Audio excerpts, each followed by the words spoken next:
دا یو روز سوال کړی دی او دا ناشنا خبره ده وی دا بعض خلک وایي چې پیغمبر ویلي دي چې سعودي عرب ته صرف حج او عمرې له ځئ او کارون له مه ځئ او بیا به تاسو دې خلکو ته دا خلک بد اخلاقه دي بیا به ورته کنځلې کوئ تا خو په دې څو بیانونو کې منځ منځ کې بېمارات کړی خو دا یو ورور سوال کړی ده نو چې د سوال جواب کې به راشي نو دا خبره صحیح ده الجواب دا د پښتنو جوړ کړی شوی حدیث دی دې ته میډن پښتون وایي د پښتنو جوړ کړی شوی حدیث ته پښتانه پې عمل نه کوي چا چې جوړ کړی دی هغوی پې عمل نه کوي جاز کې به ناسي وایي زه به د سعودي عرب اغوستې او په جاز کې به دا حدیث وایي مزدورو له مه ځئ او را رواني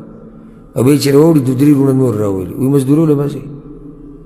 بیا ټول خاندان راواړئ شپېته کاله عمر یې پروت وي بابا نه ځي کلي ته یاره به ګورو که لږه او دا حدیث کې راغلي چې ګورې دغه له به نه ځئ مزدورو له د کوم ځای نه دا حدیث راوړی دی دا خو نه سرش دی نه خپېش دی په پیغمبر صلی الله علیه وسلم باندې دروغ تپلي الله نه یره پکار ده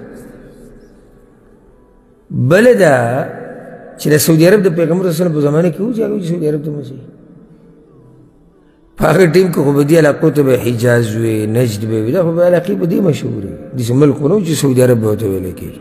خو وروسته سعودي عرب بیا یو ملک شو بله خبره ده چا دا خبره کړې ده چې دا بد اخلاقه دي ټول په چا ویلي او ظلم او زیاتې دي هر قوم کې ښه او بد دشتي ولې زمونږ پښتانه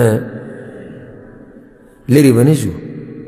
دا دلته چې کم لږ مال ولا الله ورکړی دی په دوی کې دا کم چې ټیکهداران دي یا مشران دي د خلکو سرمنې نه دی ویستی دوی سره به څه کوي اوس داسې یو حدیث جوړ کړئ چې د پښتنو سره کار له مزې ځکه چې بد اخلاقي د خلکو سرمن وباسي صرف ورسره کم خایدي کوئ به یو داسې حدیث جوړ کړئ دا پالتو خبرې چا ویلي چې سعودیان ټول بد اخلاقه دي شتي پکې بد اخلاقه ښه خلک پکې ډېر دي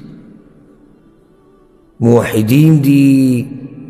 دینداري به دې ملک کې ده څومره ملکونه چې اسلامي ملکونه په دنیا کې دي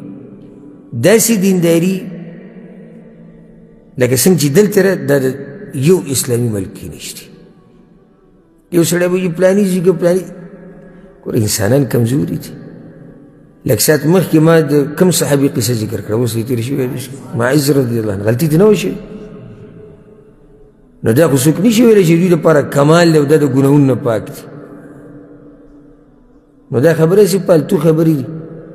یو وخت کې دلته هغه څه وخت کې چاپې اچولې وې ډېرې سختې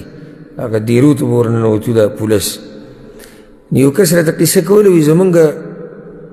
یو انډیوال وي هغه شین ونده کې ډرام نه هغه دغه چې پکې لګي دا بیلټیانې وي په هغې کې پټ شوی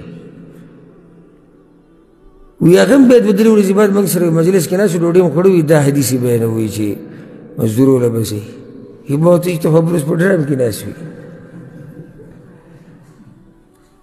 یعنې دا حدیث چې کوم تاسو جوړ کړی دی خو بیا په عمل هم نه کوې کړی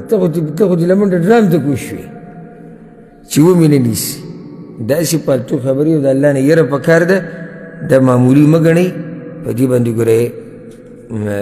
لوی جرم دا دی چې سړی په الله باندې دروغ جوړ کړي او په پیغمبر صلی الله علیه وسلم باندې